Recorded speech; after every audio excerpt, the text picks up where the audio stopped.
Жакында эле демөөрчүлөр 19 кычкыл концентраторун алып беришкен. Облус жетекчиси дагы жардам сурап кайрылды. Нарында ооруканаларда кычкылтек концентратору жана өпкөнү жасалма дем алдыруу ИБЛ аппараты жетишсиз болууда. Бул туурасында өкмөттүн Нарын облусундагы өкүлү Эмилбек Алымкулов брифинг учурунда билдирди.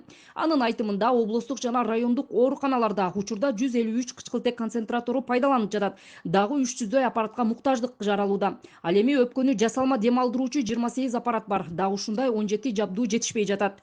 Өкөнү кычкылтек менен камсыз кылуу ошол кислородный концентрат деп коет экен. Ушул аппарат андан тышкары ушу ИВЛ аппараттардын жетишсиздиги болуп атат. Бул боюнча биз иштерди алып барып атабыз.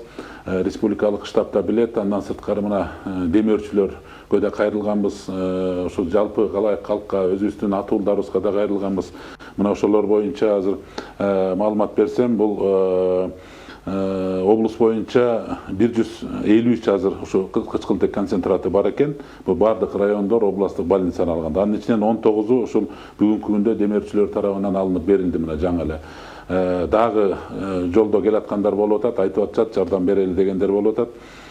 Дагы бизге ушул кычкылтек концентратынан 300дөй керек болуп атат азыр бизге. Бүт райондор областтык больница болуп. Ал эми ИВЛ аппаратынан бүгүнкү күндө бизде 28 данасы бар. Дагы 17 аппаратка ошо муктаж болуп турабыз.